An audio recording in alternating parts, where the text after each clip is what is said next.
Yo, and welcome to this edition of Owl Eyes on BASE Defi. Today is episode 10. This is the 10th episode, 10th week in a row of covering the latest and greatest stuff on BASE DeFi. We look at liquidity pools, yield farming, and then my wonderful co-host gives a breakdown on different protocols. So without further ado, let's pass it over to the man, the myth, Crypto Noah. How are you today, my friend? Man, I'm on 10 because this is episode 10. Feeling good.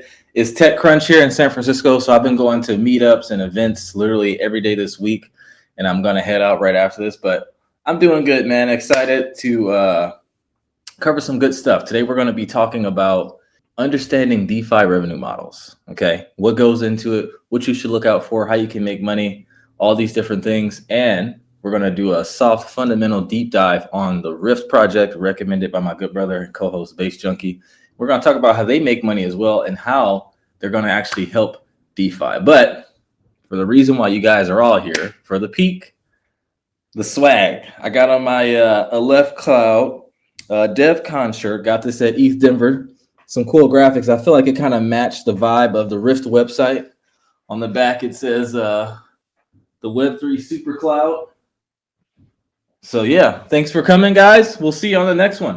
Basejunkie, how you doing? Man, I'm doing well. I'm actually right in the middle of moving house, so new setup today. But I am fully kitted out in Fireside head to toe, representing my Fireside tee. But man, I feel like Dev Connect, that seems to be where it's at, or even ETH Denver. Like some of these events, you are getting all the swag. Like I feel like I have an endless wardrobe, but the fact that we're 10 weeks in and I'm starting to think like, I'm running out of swag shirts. But you nowhere near, bro. You are going strong. Bro, I had two shirts on my bed. I'm like standing there for 5 minutes, like I'm about to go out to a club. Like, man, should I wear this one? Should I wear this one? It's like this one matches the vibe of the Ryft website. So I'm like, oh, we'll just go with this one. So here we are, man. I got stay for a while, guys. I won't run out for a long time. And then, there's gonna be another event coming up. So we can do this every week. I don't think I'll ever run out. That's one of the perks of living in San Francisco.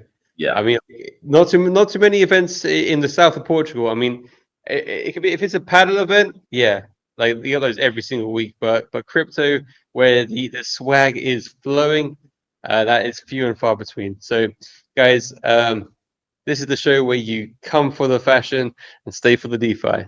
Yes, sir. Whoa. Well. I know you're moving. I know you're super tired. So guys and gals, we're going to get right into this. We always try to present something that helps you understand the stack, understand the fundamentals. And then, like we said, we do these fundamental analysis. We've done OpenXAI, which has been doing pretty well lately. They've been doing some cool stuff in building. We did Syndicate. We did Zora. And I believe that's it, unless I'm missing one. So today we're going to be talking about Ryft. But first, we're going to be talking about understanding the DeFi revenue models, right? It's one of the most valuable yet understood areas in all of DeFi, especially for people trying to separate real yield from Ponzi-nomics. Because you have a lot of protocols that launch and they have these incentives and people get them confused, right? So basically the goal is to help you understand where the yield actually comes from, how protocols make money, and how to identify sustainable DeFi opportunities. Especially on Base, because this is the Base show. All right. So the core idea is basically that DeFi is just financial plumbing. Okay. So it's always important to look at these DeFi protocols as businesses, actually, just without a lot of times CEOs or offices, even though, Uniswap's a DeFi protocol. Hayden Adams, the CEO, but it's a little bit different. They still generate revenue by charging fees for useful financial services, whether it be swaps, lending, borrowing, liquidations, insurance, etc. And that's the common comparison. Because if you look at TradFi, it's 3 ways to get a real yield: so borrowing and lending, market making fees on exchanges, and insurance premiums. It's the same thing in DeFi. The only extra one is getting the yield from staking on a blockchain's staking contract, like the ETH 2.0 beacon chain, etc. Okay, so just to give some examples. And Basejunkie, if I'm getting in the weeds or anything, feel free to cut me off anytime per usual.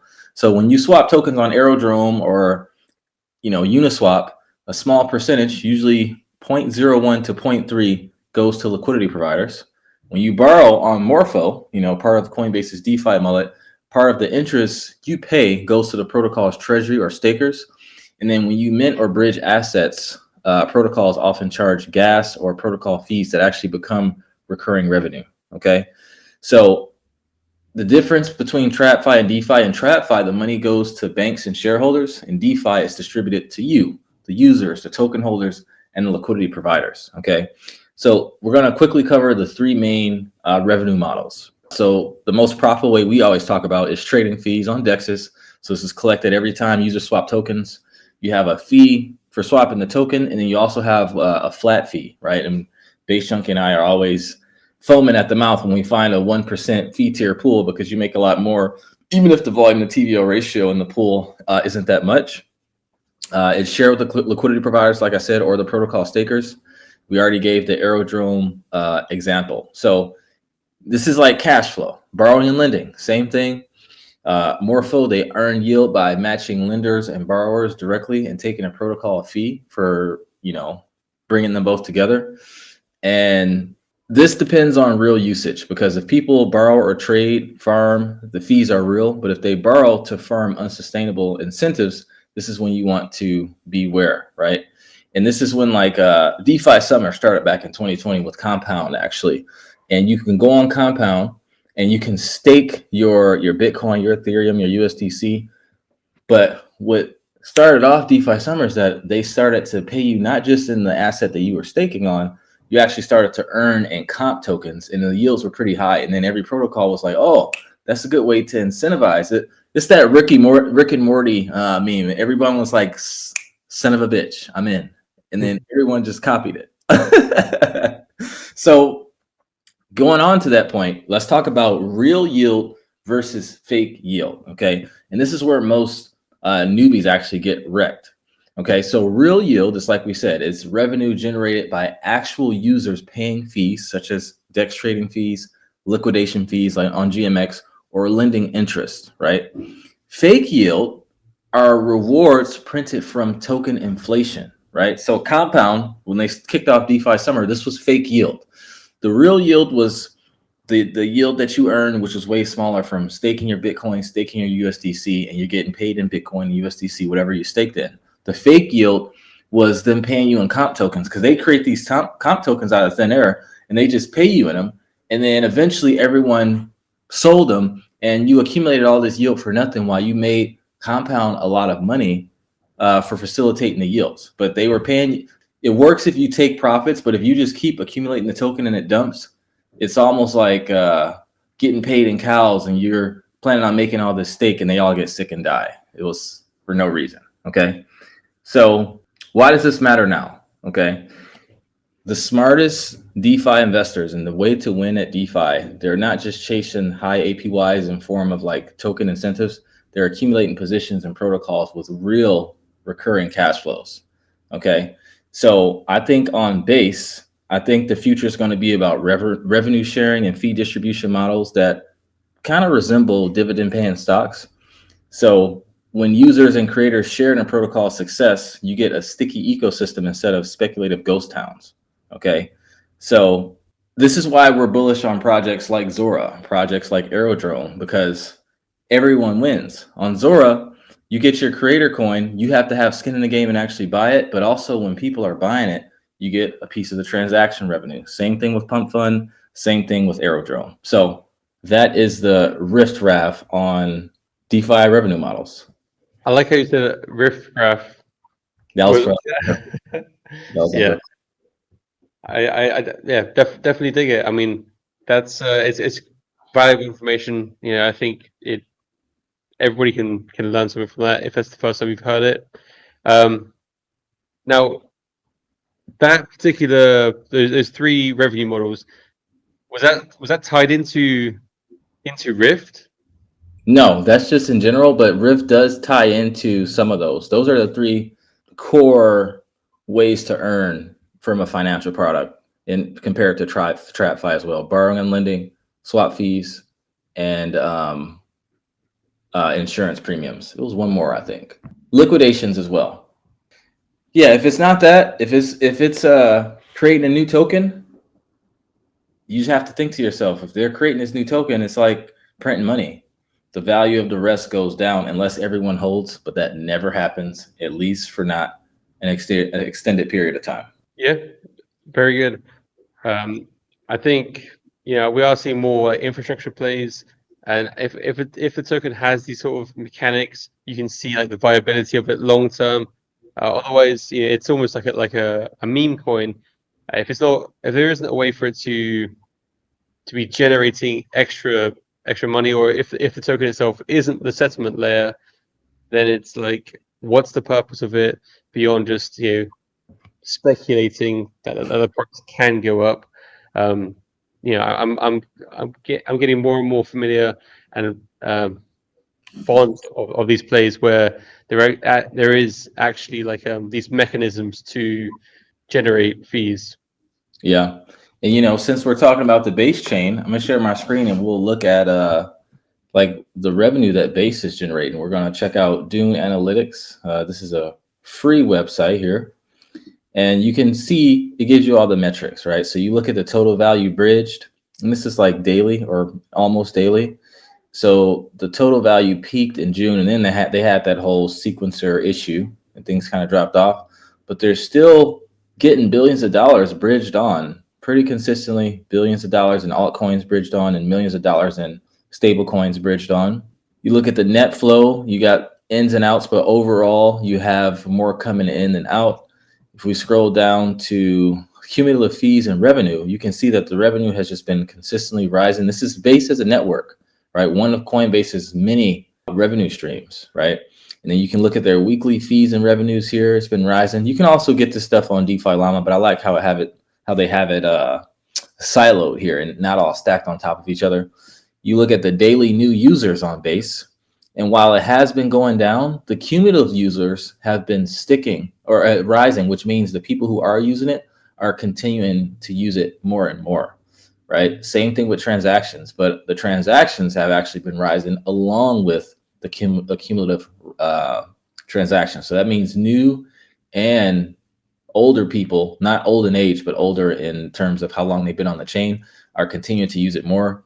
Daily active users, it's kind of been sliding off a bit, but it's still really, really high. Looks like the support area is around this over this $1 million mark. But this could be considered a vanity metric because you can have the same user, but they're bridging on more funds, as you can see here, right? So just because that's fallen off doesn't mean the same users aren't putting on more money. I've been putting more money onto Base, to be honest. So if I'm doing it, I know other people are doing it. So yeah, that just kind of gives you a glimpse as to how Base is actually making money.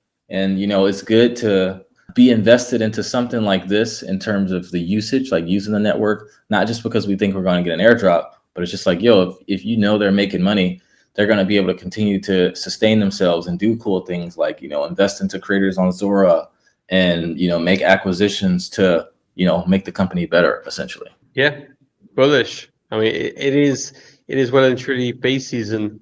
I think there's something in the air, and seeing this. I mean, as you mentioned, like the charts don't paint the full picture because the users. I mean, you and I, we both only count for one user each, but as time goes on, the more time we're spending on base, the more we're bridging, the more we're focused, the more we're building. And it still only counts as one. So, yeah, definitely bullish. All right. Well, now we can go and if you didn't have any more questions, we can go and go into this riffraff here. Yeah, honestly, like I really want to hear what your takes on Ryft. I've had multiple conversations with Jordan Charters, the founder of the project, and I think, I mean, his eloquence and the way that he puts this, and like the scale of what is possible, and the new technologies that they're pioneering, it's like, yeah, I'm very fond of this project. So I definitely want to get your take. Let's start off with what is this project? So they basically offer a protocol and app suite that lets creators, projects, and communities convert tokens and assets into hybrid NFTs. NFT stands for non-fungible tokens, and basically an NFT is it gives any product, whether it be physical or digital, a digital identity. Okay, a fungible token is like Bitcoin. One Bitcoin is equal to one Bitcoin anywhere in the world. Non-fungible mean it's unique to itself. Like you have all these different Bored Ape Yacht Club NFTs. Each one is different. That's why it's an NFT and not a FT, if that makes sense. So they're programmable, composable assets to combine token utility and NFT tooling with the focus on base and multi-chain support. They're an omni-chain hybrid NFT solution. They can be supported on 70 plus chains, which is really good. All right, interoperability has always been a huge problem in crypto, and we are still in the dial-up stages of the blockchain to where all these different chains can't talk to each other. And it's kind of like back in the day, same thing happened with the internet. If I had a Yahoo and Basejunkie had an AOL, I couldn't email him until there was an interoperability protocol. And now it doesn't matter if I have a Gmail, Yahoo, Hotmail, I can email anyone with any email because things are interoperable. We still have a ways to go with that in blockchain, and they're trying to help with that in this sector. This composability layer, it routes protocol fees back to creators and it enables new tokenomics use cases. So now let's talk about what problems they're solving. So 3 main problems. The first one is that traditional NFTs are static and siloed. So most of them are just like media pointers, JPEGs plus metadata. So if you look at a Bored Ape, you have a picture and then you have a metadata of this kind of shirt, how many shirts there are total, when it was created, just basically things like that. And that limits real financial utility. Like it's no easy way to attach other tokens, yields, fractional rights, etc. So Ryft is aiming to enable hybrid assets that combine fungible tokens, on-chain rights, and NFT identity into one composable object. Second problem they're solving, liquidity and utility fragmentation. So projects want to make assets liquid and composable, basically be able to lend out, use as collateral, and earn yield, but without losing provenance or ownership. So Ryft's wrapper idea actually tries to make arbitrary assets work inside NFT flows. And the third thing is creator monetization and tooling friction, and we're going to get into some use cases. So many creators lack simple tooling to create dynamic assets across chains, but Ryft provides this wrapper UI so that creators can launch collections that embed extra token functionality. Why does all this matter and what does it actually mean? So imagine if you can take any ERC20 token, LP token, which is the token you get back from providing liquidity in a pool, or a stable coin, and wrap it into a hybrid NFT that preserves both fungible economics and NFT economics. Because the cool thing is that you can unlock new different things. Like think about, like you have a Bored Ape in your wallet, or a pudgy penguin, or any kind of NFT. The only thing you can do with it is use it to get inside of some group or some Discord channel, maybe get inside of some metaverse thing, which is cool, or sell it for a profit or for a loss. But you can't do any DeFi with it. And we're getting to the point where NFTs and DeFis are starting to have babies. Because imagine if you could take your Bored Ape and instead of it just sitting in your wallet collecting dust, virtual pixie dust, you can stake it on Aave and get paid a yield from it. Or you can borrow against it, right? And you're probably wondering, like, how are you going to borrow against it if there's no market for it? Well, if you have a rare Bored Ape like yacht NFT and you go on, any NFT has a floor, right? You have a floor. And if it's an NFT that's representing some kind of hard asset, it has a market for it. So it's going to have a price. So the price of it is going to be tied to your collateral, just like borrowing against ETH. ETH has a price. Bored Apes have a price. Assets have a price. So being able to borrow against it works. And if you guys remember back to our couple episodes ago, we were talking about how important it would have been, or how cool and beneficial it would have been had you been able to use S&P 500 stocks, or even stocks in general, or treasuries, tokenized treasuries on chain as collateral. we wouldn't have seen as deep as a bear market because people's collateral was tied to the asset that they were speculating on. And then anytime that's the case, everything's just going to go down. It's a house of cards. Okay. So that kind of thing is cool. That's really cool utility. You're basically allowing NFTs and DeFi to like work together instead of keeping them siloed, because yeah, it's cool to have a Bored Ape in your wallet, but if I can't use it for anything or borrow against it, then it's not as useful. And it would raise the floor for all these NFTs too, because they now inherently have utility in DeFi. Okay. So now, how do you make money on Ryft? Practical way. So as a creator, you can mint hybrid collections, right? So this includes revenue bearing tokens. Like let's say you want to charge for something. Let's say you're a streamer, right? You can mint an NFT, and when people buy it, it has a streaming payment or share of future royalties, right? So the monetization is that you mint fees plus ongoing royalty flow plus extra protocol rewards if offered. What you want to watch out for is adoption, marketplace liquidity, and whether the builder charges ongoing protocol fees. The next way, a collector, a liquidity provider. So you can buy Ryft and in the future when people are offering. I'm not saying right now necessarily, but I'm just talking about the possibilities that it opens up. You can buy these Ryft NFTs that actually embed yield. Okay, so it can contain a yield bearing token or a share of an LP. You get NFT provenance plus economic return, right? So like a lot of people may not know this, but Uniswap has been using NFTs ever since they went to concentrated liquidity. Anytime you enter into a concentrated liquidity position, you're minting an NFT on chain that represents your tokens that you pulled together. And it's kind of like back in the day, if you look on any dollar still today, it says US promissory note. And what that means is a promise to give you back your gold once you give me back this dollar. The dollar is actually a receipt. It became a currency. It's the same thing with LP tokens, right? If you don't have your LP tokens, you can't go back onto the DEX to get your liquidity, just like you can't get your gold back from the bank back in the day without your dollars. Okay, so that's another way. Liquidity provider, market maker. So you can provide liquidity and earn fees, monetization, you swap, watch out for impermanent loss, things like that. So, you know, if there's eventually going to become a world where instead of just swapping for NFTs and things on OpenSea, there's going to be a DEX for swapping NFTs. So if you're providing liquidity in NFTs, you want to look out for impermanent loss. It's going to be a lot of risk. A lot of people are going to lose money in the beginning. But just like with traditional LPing, things are eventually going to make sense. And then as a builder or integrator, like we talked about, you can integrate them with things like Aave and Morpho and other money market platforms and have different token incentives and things like that.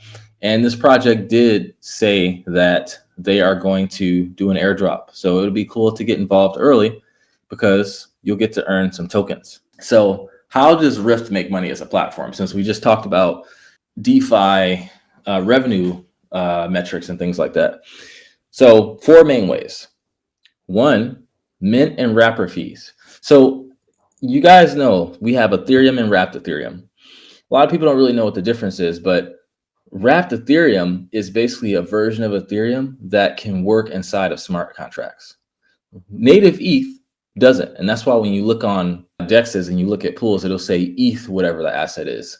Now, sometimes you have to convert it to ETH, or back in the day, you had to convert it to wrapped ETH before you got into the pool. But now they have it so that it seems like you're using native, but it wraps it for you immediately. It's kind of like DeFi is space and the wrapper is your astronaut suit. You can't breathe without your suit on. So you need to have wrapped ETH in order to do it. And this is kind of the same concept here. So they charge, you can wrap ETH for free. You pay like a small gas fee, but that's it. But here they have a wrapper fee. So small protocol fees to mint or wrap, right? And it's explicitly showed on their app. They have marketplace fees and royalty processing. So a cut of NFT sales, feature drops for curation, kind of like OpenSea. And then enterprise tooling and SDK. SDK stands for software development kits. So a subscription or integration fees for projects that want custom Ryft behavior. And that is broken down in their docs. And the last one is token economies. So Ryft governance utility could capture value if protocol fees are token bonded or used to bootstrap liquidity. But again, explicit tokenomics weren't necessarily publicly detailed, and I wasn't able to find a token except for one on Solana. But is there a token on Solana, Basejunkie? Do you know? A Ryft token? Yeah. Currently, it's pre-TGE. I thought so. I was like, I didn't think that was theirs. There is a Ryft token, but I didn't think it was theirs. Okay, so cool. So last thing here, and we'll wrap up. The risk and the red flags, because DeFi is risky. You know, you can. I feel like I sound like the bankless guy. DeFi is risky. Crypto is risky. Ethereum is risky. You can lose what you put in, but we are going west. But the risk are, you know, smart contract risk. You know, wrapping. You could find a hole in the armor, and then your oxygen is not working, and you can die. That's an analogy. So you have like this wrapper complexity. Liquidity risk. This is a big risk with NFTs because with fungible tokens like Bitcoin, you know, everything's equal to everything. But with just one thing, if people don't desire that one thing, and this is why a lot of people are sitting on a lot of NFTs because the floors drop. Sometimes it can be tough to have liquidity for one like item, right? And then obviously marketing versus project maturity, they have to actually market this thing so people like it and, you know, want to keep building. And then I would say regulatory risk, but the regulatory climate has really been opening up, especially here in the United States. So yeah, that is my Rift Raft on Rift. Hey, I mean, that was a great deep dive. I mean, to be honest, I think right now the website is just focusing on the NFTs, so I wasn't able to show too much about that. But it's always good to hear like how users can make money, how they make money, how they going to be sustainable. What was your biggest like takeaway from doing this research on Rift? So if you go on their website and you hit builder, they make it really easy to do it. You don't have to be a dev to do this, all right? So you upload your JPEG, you select the chain you want to mint your NFT on, you upload the collection name, the description, max number, the fee, the wrapper fee receipt, the URL, and all these different things. So the biggest thing, I always like to say, like, markets create new markets. Like, let's say I want to have an NFT that represents something tangible. That tangible item is going to need to be stored somewhere safely because, like, it doesn't do me any good if, like, let's say I make a product. Let's say I make headphones, right? And I want to sell NFT versions of headphones that you can wear in the metaverse because they look cool. This is just an example I'm just thinking of. But you actually hold the real headphones because they hold value, right? This can be gold, it can be whatever. Whoever's storing those headphones, they need to be kept safe because what if someone breaks in and steals them all? What happens to my NFT? You know what I mean? And I know there's a company that like does this for watches. They sell they tokenize watches so you can own like a part of a Rolex or a part of a car and things like that. And they have everything stored in this place, and they have it insured, and they have security so that if it gets stolen, it's insured. They're able to get a new wallet, right? So things like that have to be sorted out. It seems like right now it's just for like NFTs on chain and like just digital products, but eventually we're going to live in a world where like back then, if you compare the internet to blockchain, the internet, people thought it was just going to be used for marketing, but it was actually it assisted in your distribution, right? Like you can have all your stuff online, your orders and things like that. It wasn't just for marketing. And now we don't buy from a company. Like the first thing we say, like, what's your website? If a company doesn't have a website and online presence, we're probably gonna think they're a scam. In the future, companies that are selling luxury items, luxury goods, especially things that belong to former celebrities, things like that, we're not gonna buy them without an NFT attached to them so we can see like the life cycle of how it came to be so that we can verify its legitimacy. So there's going to have to be a way to where eventually these real world products are how we're verifying where they're at. They're safe, you know, monthly attestations, just like USDC and USDT have to do to verify like their holdings and their ratios and things like that. So that's the next thing that's going to have to happen. So I'm going to keep my eyes on this project and see like, you know, how that's looking. But right now it just seems like they're doing like digital NFTs. Because when I looked at the NFTs that's on there, You had like some scary cats. I saw something on there called Cocktober. It was like a fucking jack chicken. I think the NFTs you see on there, it's all part of the.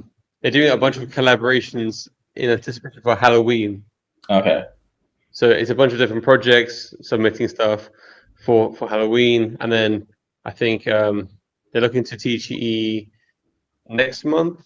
I know Jordan's talking about it a lot on different spaces. Have you heard anything on like how to increase the chances for the airdrop? Have you done anything? Not really. I haven't got any alpha there.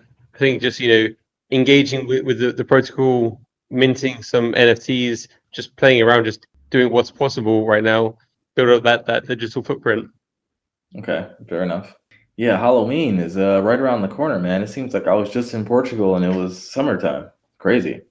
Dude, I saw Santa in the shop today. Like not the Santa, but like it was like an animatronic version. I'm like, what the heck? Like, wasn't it just summer?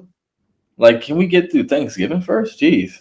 Yeah, like oh man, like Mariah Carey. If I hear her before December, Oh I'm God, please shoot me. like come on, like it's just like guys, give it a rest. Like get back in your cave, Mariah. Like come out December the 1st. Seriously, man. Okay. Well, speaking of Halloween, let's look at some of these scary yields. We can cover what the liquidity pools have been doing. Right now, the markets are a little bit turbulent. How are your pools doing this week? Great, actually. Yeah. Yeah. Are you still printing with the Zora pool? Yes, I am. Guys, also join our free community. I called out Tipper back at 7 cents. I just want to show this real quick. So anything that we recommend that someone, a buy call, we have a take profit sheet that shows all the levels where we're selling and everything like that.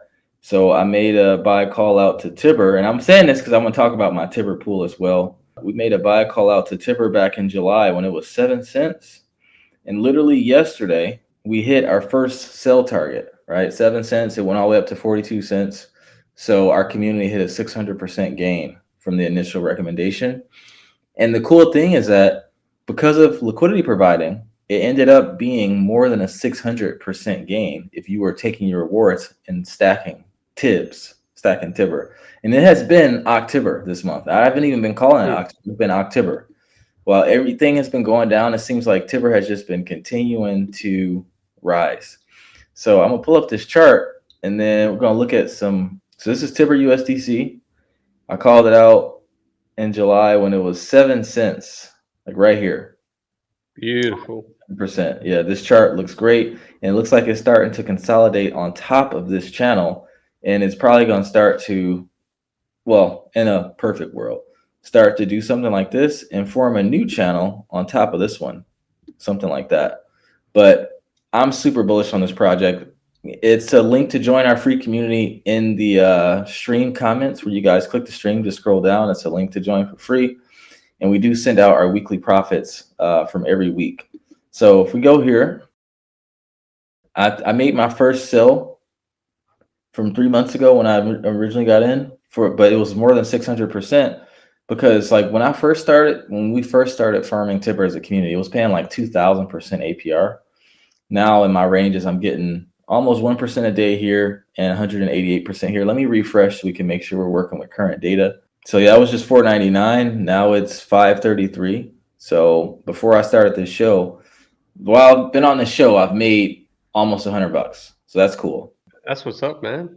Yeah, man. So it's been in this one for almost a month, 29 days, and I've been able to make $2,709 in passive fees, and in pooled assets in the capital gains, I've been able to make 5K because my range is really wide. So when I initially got in this range, it was down here, but as Tibber is going up against ETH, it's selling Tibber into ETH for me, and now I have, there's impermanent loss everyone talks about, but there's also impermanent gain that you get.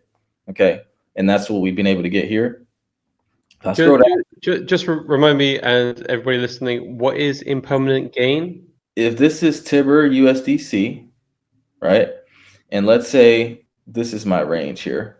If I go down and it goes out of range to the downside, it's a limit order for the underperforming asset. So if this is Tibber USDC and I go out of range to the downside, I'm going to be in 100% Tibber, and the price I pay is like I lose more than I would have lost had I just held USDC, because the USDC holds its value. But now the smart contract is going to limit order buy all Tibber, and now I'm in 100% of an asset that's down.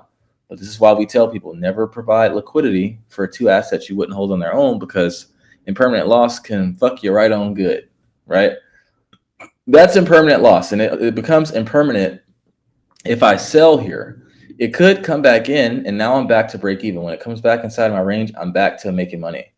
Impermanent gain is the exact opposite, to where if it goes out of range to the upside, I'm in 100% USDC, but I'm in more because not even including my fees, but I'm in 100% USDC, and it took profits in USDC, and the price I pay is foregoing opportunities because I would have made more had I just held Tibber. But this is why I have a bag of Tibber that I just worry about price appreciation. Here I'm just worried about cash flow because I've been in this pool since July. I've made well over 100%. So I'm in a risk-free pool, and now I was able to sell even more. I had like almost 50% more Tibber because I was constantly keeping my Tibber rewards. So that's impermanent gain when it goes out of range to the upside and it takes profit for you. So going here, that's my wide range. And wide range is cool because you don't make as much in APRs, but you make more in impermanent gain because you leave more room for the smart contract to take profit for you. In the small ranges, right? If I break this down, this is a smaller range. You don't make as much in impermanent gain, but you make more in passive fees. So I have them in both so I can get the best of both worlds. I've been in this one for not even a week, 6.8 days. I hopped in with 8K, so I'm up almost 2K in impermanent gain. But in less than a week, I've been able to make $625 without doing anything, just sitting here, right? Almost 1% a day right now. And it's actually more than 1% a day if you factor in how much Tibber has been rising, right? You want to look at the aggregate gain, not just the APR, because you're not earning in USDC, you're earning in assets that are going up or down. So you want to take that into account as well. Now, for the Zora pools, these things are still printing 631% APR ever since that whole Robinhood listing, dude. It's just been printing, man. And now I was able to take some of my Tibber profits that I took from my 600% gain and put into more Zora. So I've been in this position for 18.9 days. In 18 days, I've been able to earn 1,400% and around, I want to say almost $800 in impermanent gain. On that Zora pool, what was your initial entry? So when I got in? Oh, sorry. Like, how much did you put into that initial Zora pool? Like 4K. 4K. Yeah, 4K.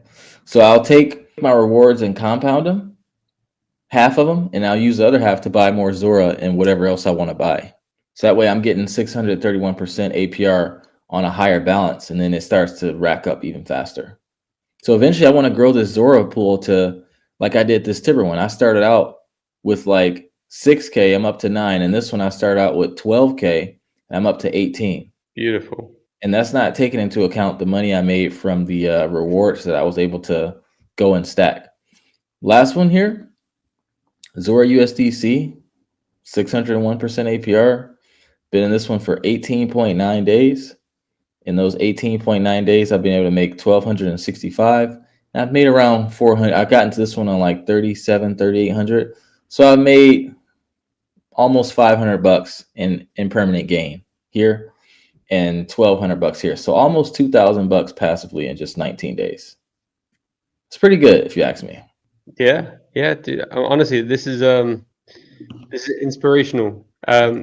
So I guess people that are looking for alpha, I know this is actually when we're talking about these pools, our numbers actually shot up quite a bit, like maybe an extra 30. We're now up to like 130 viewers. Tell us what other pools do you think are looking interesting on Base? Well, why don't we have a look-see? So if you're bullish on Clanker, this is a good one. I mean, Clanker's had an amazing week. Yep, you got 3,000% APR plus. on Clinker Wrapped ETH on Aerodrome and on Uniswap, doing both pretty well. Virtuals, if you're bullish on virtuals, this one's pretty good. 1700% APR. Dude, look at this Toshi pool, man. We've been talking about this Toshi pool for weeks, bro. Look at that thing, bro. 1% fee tier. Just printing, man. Just printing. Is this Farcaster coin? Do they have a token? There's no Farcaster token. Okay, so it's a bullshit meme token. So never mind there. Another virtual ETH, 847%. Avantis still looking good, 632%. Syndicate, there's your baby, 1% fee tier, 500%. Another virtual pool. AI XBT, I haven't heard about them in a while. Looks like my wife is doing good. No, I'm just kidding. Here's Tibber, 460. That's where it's at. And then Zora, 434. And my range is tighter, so I've actually been getting more than that. So yeah, everything looking good right now.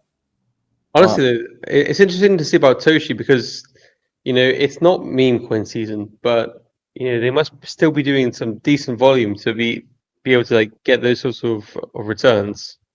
Well, let me see. So remember, one, it's a 1% fee tier, so that does a lot for it. And then two, look at how low the liquidity is. It's only 288K. It's not that they're doing a lot of volume. It's just that they're doing a lot of volume relative to the TVL or liquidity. So for those of you who are just your first time watching the show, the liquidity providers, they're like Pac-Man. And the volume, you get paid off volume and liquidity providing. The volume are like the dots that the Pac-Man eats. So when you have a good volume to TVL ratio, this one's 4.1. You can see this one's 19. This one's really high. I'm not sure what ping is, but shit, ping me. No, I'm just kidding. But if you have liquidity, the Pac-Man, and you have volume that's higher than the daily liquidity, it's like it's less Pac-Man with more dots to eat. Everyone's getting full, right? But if you have something like this, let's go all the way to the bottom to the shitty yields. If you have something like this, where you have 30K, this is a Pac-Man, 30K, but the volume is actually less than the liquidity. What you have here is a situation where you have more Pac-Man and less dots. Everyone's fighting for the scraps. Everyone's hungry. So having a good volume to TVL ratio is the most important thing. It doesn't matter if it's two. It doesn't matter if it's if you don't want to get into a pool where it's like 10K in liquidity or something like that. So there is a threshold where like some kind of baseline, but it doesn't matter if it's 1 million in volume with 20 million or 1 million in TVL with 20 million volume or 100 million in TVL with 3 billion in volume. As long as that volume to TVL ratio is good and it's not some like BS meme coin pair, then you're good. I think what you say about don't enter pools that you wouldn't hold each of the assets. I think that really holds water because as you said before, you want to have the conviction to be able to hold it through this period of time. I mean, like some of those pools you've been for multiple weeks, but that's because months. Oh yeah, months. Yeah, Tibber. Geez. Yeah, I mean, if you're bullish on the underlying asset, then you can just hold it, and if you go out of range, wait for it to get back into range. If it's on the downside, or take profits. Exactly. All right, man. We'll do. I feel like I need to get back into some pools this week. I've been pool-less, which it's oh man, I missed those few weeks I was printing on golden. I felt like I found like the a hidden gem there, and for that period of time it absolutely was. But the Zora train is in full swing, and Toshi. I mean, we've talked about Toshi.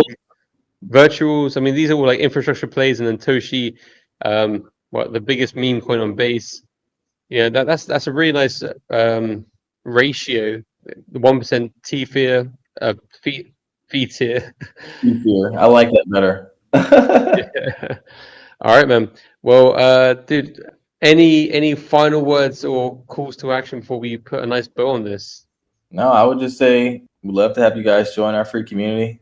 We're making some good money here, getting set up for our blow off top, and most importantly, making sure we're getting set up for the next bull market. It's not about how much you make, it's about how much you keep.